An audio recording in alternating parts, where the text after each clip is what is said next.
Shalom Bapak Ibu yang diberkati Tuhan. Sukacita sekali hari ini kita dapat bertemu dalam ibadah persekutuan doa GKI Peterongan Semarang.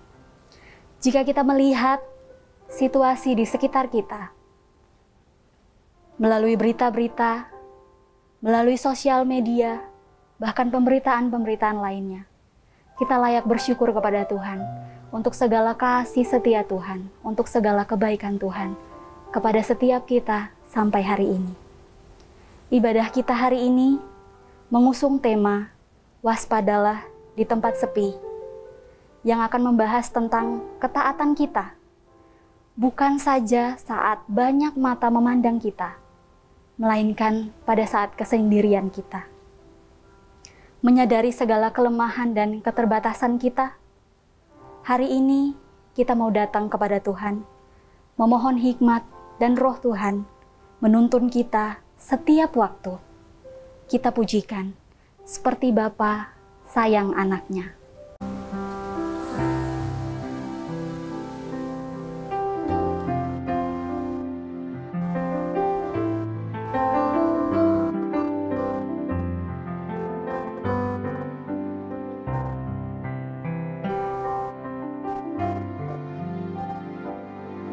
Bapa, besar sungguh kasih setiamu, nyata sungguh perlindunganmu, tak satu kuasa mampu pisahkan aku dari kasih-Mu. Bapa, ajarku selalu hormati-Mu,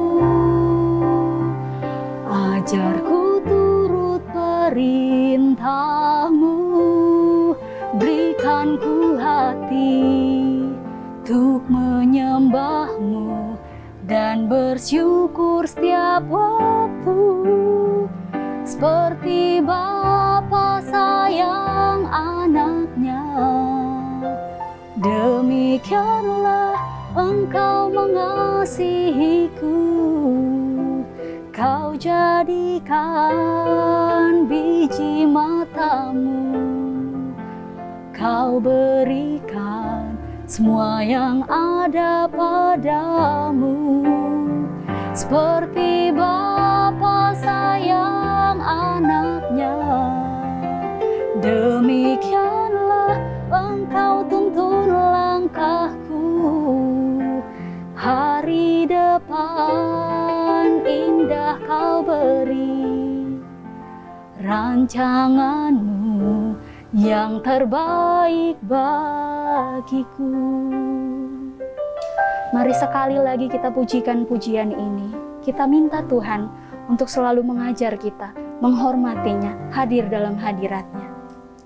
Bapa, ajarku selalu hormati-Mu, ajarku turut perintah-Mu, berikan ku hati untuk menyembah-Mu dan bersyukur setiap waktu, seperti Bapa sayang anaknya. Demikianlah Engkau mengasihiku, Kau jadikan biji mata-Mu, Kau berikan semua yang ada padamu, seperti Bapa sayang anaknya. Demikianlah Kau menuntun langkahku, hari depan indah Kau beri, rancangan-Mu yang terbaik bagiku. Mari kita bersatu dalam doa. Bapa yang baik, terima kasih Tuhan untuk anugerah-Mu dalam kehidupan kami. Terima kasih untuk setiap kebaikan Tuhan, setiap pemeliharaan Tuhan yang sempurna bagi setiap kami. Di saat ini Tuhan, kami mau memulai ibadah kami. Kiranya Tuhan bertahta atas setiap hati dan pikiran kami. Engkau berkati setiap firman Tuhan yang akan dibagikan bagi kami Tuhan, sehingga menjadi pelita bagi kaki kami dan terang bagi jalan kami. Ini kami Tuhan, ampuni segenap salah dan dosa kami melanggar titah dan kehendak-Mu. Biarlah ibadah yang kami lakukan pada saat ini hanya boleh jadi di dalam nama Allah Bapa, Anak, dan Roh Kudus. Dalam nama Tuhan Yesus kami berdoa dan mengucap syukur. Haleluya. Amin. Sebelum kita masuk dalam firman Tuhan hari ini, kita mau undang Tuhan menyelidiki kehidupan kita, melihat hati kita, melihat di dalam seluruh aspek kehidupan kita. Apakah kita sungguh mengasihi Tuhan? Apakah kita sungguh taat kepada Tuhan? Kita pujikan, tetap setia.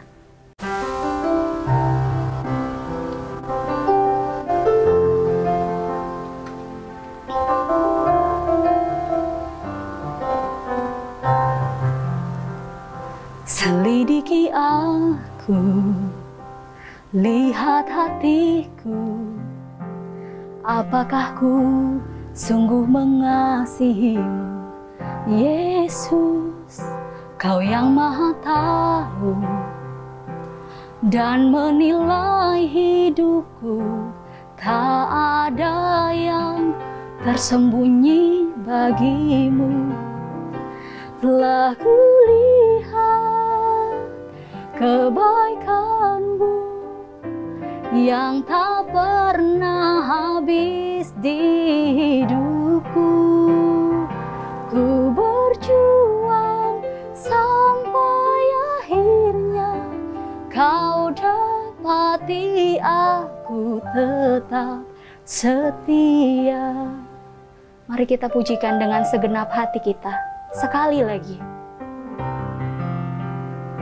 Selidiki aku, lihat hatiku, apakah ku sungguh mengasihimu, Yesus.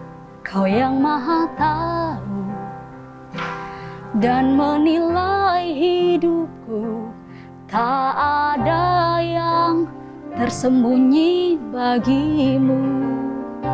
Telah kulihat kebaikan-Mu yang tak pernah habis di hidupku. Ku berjuang sampai akhirnya Kau dapati aku tetap setia. Jemaat yang terkasih, sebelum kita merenungkan firman Tuhan pada pagi hari ini, alangkah baiknya kita bersepakat untuk kita memohon tuntunan Allah. Mari kita berdoa. Kiranya ya Tuhan, melalui pembacaan hari ini kami semakin mengerti maksud Tuhan di dalam kehidupan kami. Kiranya firman Tuhan yang kami renungkan pada hari ini menjadi sebuah pengingat bagi kami, sehingga kami dapat mampu melakukan perintah Tuhan, kami mampu taat di dalam keseharian kami. Bersabdalah ya Tuhan, karena kami siap untuk mendengarkannya. Di dalam nama Kristus kami memohon. Amin. Bacaan kita hari ini terambil dari Injil Matius pasal 4. Injil Matius pasal 4. Maka Yesus dibawa oleh Roh ke padang gurun untuk dicobai iblis. Dan setelah berpuasa 40 hari dan 40 malam, akhirnya laparlah Yesus. Lalu datanglah si pencoba itu dan berkata kepadanya, "Jika engkau anak Allah, perintahkanlah supaya batu-batu ini menjadi roti." Tetapi Yesus menjawab, "Ada tertulis, manusia hidup bukan dari roti saja, tetapi dari setiap firman yang keluar dari mulut Allah." Kemudian iblis membawanya ke kota suci dan menempatkan dia di bubungan bait Allah. Lalu berkata kepadanya, "Jika engkau anak Allah, jatuhkanlah dirimu ke bawah. Sebab ada tertulis mengenai engkau, ia akan memerintahkan malaikat-malaikatnya dan mereka akan menatang engkau di atas tangannya, supaya kakimu jangan terantuk kepada batu. Yesus berkata kepadanya, ada pula tertulis, janganlah engkau mencobai Tuhan Allahmu. Dan iblis membawanya pula ke atas gunung yang sangat tinggi dan memperlihatkan kepadanya semua kerajaan dunia dengan kemegahannya. Dan berkata kepadanya, semua itu akan kuberikan kepadamu jika engkau sujud menyembah aku. Maka berkatalah Yesus kepadanya, enyahlah iblis. Sebab ada tertulis engkau harus menyembah Tuhan Allahmu dan hanya kepada Dia sajalah engkau berbakti. Lalu iblis meninggalkan dia dan lihatlah malaikat-malaikat datang melayani Yesus. Demikianlah Injil Tuhan kita Yesus Kristus. Biarlah firman Tuhan dengan segala kekayaannya diam di dalam hati kita dan ucaplah syukur kepada Tuhan. Haleluya. Nah, Bapak Ibu yang terkasih, hari ini kita memiliki tema yaitu waspada walau di tempat yang sunyi. Apa itu tempat yang sunyi gitu kan? Tempat yang sunyi itu adalah tempat yang mungkin menakutkan, mungkin tidak ada tidak ada keramaian, bahkan sangat sepi, tidak ada teman dan tidak ada yang mengawasi. Dan bacaan hari ini kita melihat dan membaca bahwa Yesus berada di tempat yang sunyi, yang penuh dengan ancaman binatang buas dan mungkin tidak ada pengawasan, dan ia berpuasa selama 40 hari di sana. Dan Bapak Ibu yang terkasih, ketika kita berada di sebuah suasana, di sebuah tempat yang sunyi, keaslian diri kita itu cenderung nampak. Di sebuah tempat yang sunyi, ketaatan kita diuji. Keaslian, otentitas diri kita itu diuji. Keaslian sifat kita diuji di tempat yang sunyi. Apakah sifat kita ketika kita berada di ruang publik sama ketika kita sedang berada di ruang yang sunyi, ruang privat? Apakah kita selama ini hanya memakai topeng atau selama ini memang itulah diri saya? Entah mau di ruang publik, mau di ruang privat, mau di tempat yang banyak orang maupun di ruang yang sunyi, kita adalah orang yang sama. Apakah kita mau di gereja ataupun di rumah, kita tetap taat kepada Tuhan? Apakah kita di luar rumah maupun di dalam rumah, kita menjadi orang yang ramah dan tulus? Nah, ketika kita itu di kalangan umum, mungkin kita dapat menunjukkan menunjukkan yang baik agar kita mendapat kesan yang positif dari orang-orang di sekitar kita. Misalnya contoh gampangnya seperti ini. Mungkin bagi kita yang mungkin menjalani diet gitu ya Bapak Ibu, kita diet tuh mungkin di hadapan orang-orang gitu, kita kok ditawari makanan, kita bisa, wah nggak usah, saya lagi diet. Wah nggak usah, saya makannya dikit saja. Apalagi kok ditawari untuk tambah gitu kan, oh nggak usah, cukup, saya sedang diet. Oh cukup, saya nggak mau minum es, saya minum air putih saja. Kalau di kalangan umum gitu ya, di ruang publik, di banyak mata memandang kita, kita mungkin bisa mengelak gitu ya. Wah jangan, saya sedang diet. Tetapi ketika kita berada di rumah, kita lagi sendiri, kita lagi lapar, tiba-tiba di meja makan ada sebungkus nasi padang, nasinya panas, ada ayam, ada sayur, disiram kuah rendang sama cabai hijau. Waduh, itu menjadi pencobaan, apalagi saya yang suka nasi padang, itu menjadi pencobaan yang besar, apalagi kita sedang menjalani diet gitu kan. Waduh, kita sudah mati-matian menahan diri di luar untuk tidak jajan sembarangan, tetapi di rumah ketika tidak ada orang yang mengawasi, delalah kok ya ada nasi padang gitu, atau mungkin martabak manis atau makanan yang lainnya. kita menjadi sedikit tergoda gitu ya kalau ada makanan di rumah gitu. Nah, ini yang sama. Ketika kita berada di luar, kita mungkin bisa menyembunyikan keinginan kita yang utama.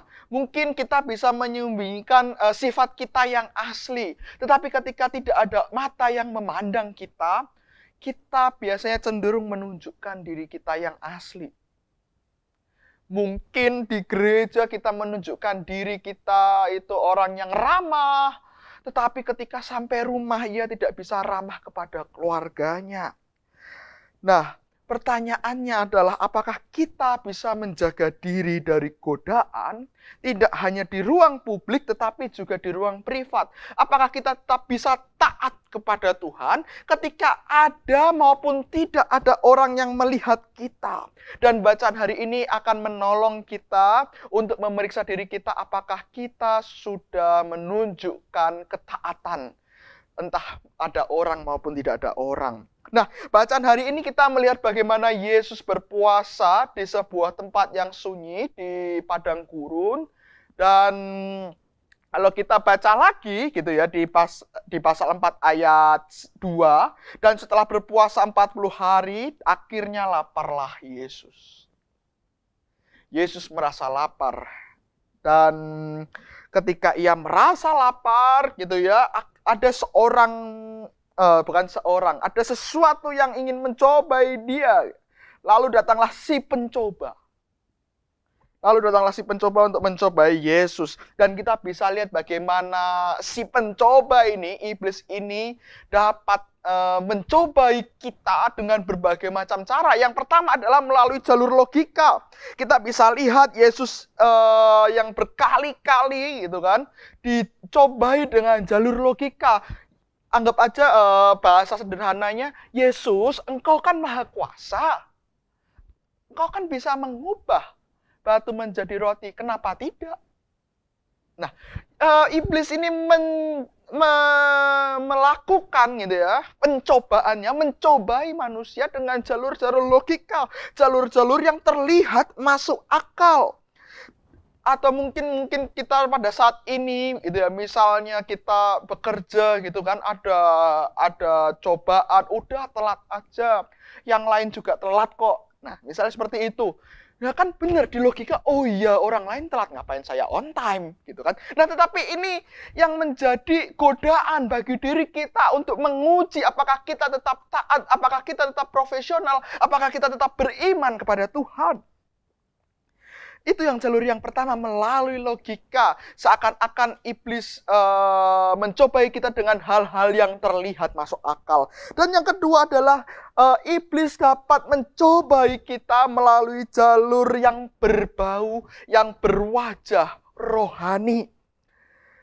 Kalau kita baca di Injil tadi, berkali-kali iblis berkata, ada tertulis, ada tertulis, ada tertulis, ada tertulis. Iblis dapat menggunakan cara-cara yang terlihat, yang terkesan rohani di dalam menggoda kita. Dan banyak dari kita gitu ya, semoga Bapak Ibu jangan itu tergoda dalam hal-hal yang berbau rohani. Misalnya seperti ini, iblis menggoda kita untuk sombong di gereja di dalam pelayanan. Mungkin orang-orang melihat kita, wah si A ini rajin pelayanan. Wah si B ini mau kok diminta tolong ini itu.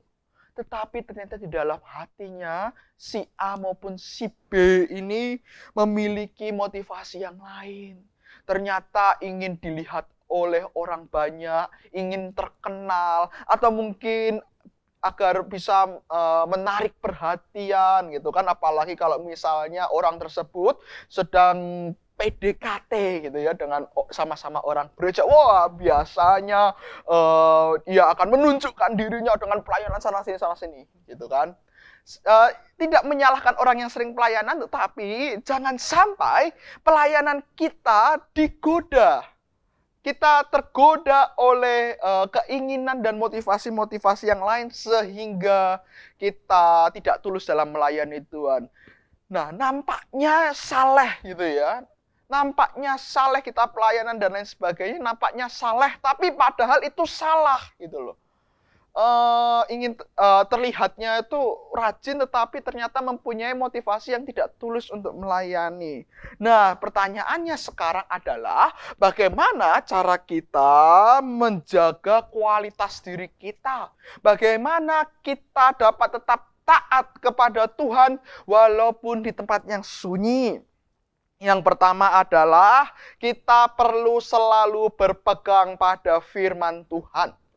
Itu yang pertama. Kalau Bapak Ibu baca di Injil ketika iblis mencoba menggoda Yesus dengan hal-hal yang berbau rohani, Yesus pun juga membalasnya dengan firman Tuhan. Dan ini bisa memberi hikmat bagi kita agar kita dapat memerangi, kita dapat menahan diri kita dalam godaan dengan cara dekat, memahami firman Tuhan, selalu berpegang pada firman Tuhan di dalam kehidupan kita. Itu yang pertama. Dan yang kedua adalah kita harus mawas diri. Kita harus waspada, entah mau ada orang maupun tidak ada orang yang menyaksikan kita. Kita perlu memeriksa diri, berintrospeksi, dan kita perlu mengecek gitu ya. Apakah aku selama ini itu tulus taat kepada Allah? Apakah selama ini aku hanya memakai topeng di luar, menunjukkan diri sebagai citra yang ramah, tetapi ketika pulang aku menjadi orang yang tidak ramah dengan keluargaku? Kita perlu memeriksa diri, apakah aku selama ini hanya memakai topeng atau sudah tulus? Apakah selama ini aku sudah taat atau taatnya hanya ingin agar dilihat saleh? Nah itu, kita perlu memegang dua hal penting ini. Yang pertama adalah selalu berpegang pada firman Tuhan. Dan yang kedua adalah memeriksa diri kita. Ketika kita menemukan diri kita tidak sepenuhnya otentik, gitu ya, kita perlu mengubah sifat kita. Tetapi ketika kita menemukan diri kita tetap tulus, ada orang maupun tidak ada orang yang memperhatikan kita, ya sudah, pertahankanlah itu. Dan marilah kita menjadi taat. Marilah kita menjadi murid-murid Kristus, menjadi pengikut Kristus yang taat, yang menjaga keaslian, otentitas, sifat kita, kepribadian kita dengan cara selalu mawas diri.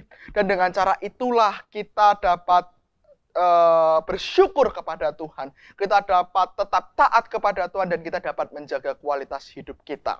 Amin. Marilah kita berdoa. Pada pagi hari ini ya Tuhan, kami ingin memohon hikmat-Mu agar kami dapat menjadi pribadi yang otentik, pribadi yang orisinil, menjadi pribadi yang taat kepada Tuhan. Sehingga entah ada orang maupun tidak ada orang yang mengawasi kami tetap dapat setia kepada Tuhan, kami tetap taat kepada Tuhan, kami tetap dapat berpegang pada firman Tuhan. Dan pada pagi hari ini kami memohon berkat-Mu agar kami dapat menjalani hari kami dengan sukacita. Jikalau pada hari ini kami menemukan berbagai macam masalah ataupun kami ingin menyelesaikan masalah pada hari ini, tuntunlah kami ya Tuhan sehingga kami dapat menyelesaikan masalah kami dengan baik. Kami percaya Tuhan di pagi hari ini dalam segala kondisi cuaca apapun, kami percaya bahwa Tuhan selalu baik bagi kami. Oleh karena itu Tuhan, kami ingin menyerahkan seluruh hidup kami ke dalam tangan-Mu. Kami ingin menyerahkan seluruh kesehatan kami, kiranya Tuhan menjaga kami dan Tuhan selalu mengingatkan kami agar kami tetap taat dengan menjaga kesehatan kami dan menjaga orang-orang di sekitar kami dengan memakai masker dan menjaga protokol kesehatan yang berlaku. Kami menyerahkan Tuhan, kami siap menyambut berkat-Mu, kami siap menjadi saluran berkat bagi orang-orang di sekitar kami pada hari ini. Kami menyerahkan semuanya di dalam nama Tuhan Yesus Kristus. Amin. Selamat pagi, Tuhan Yesus memberkati kita semua.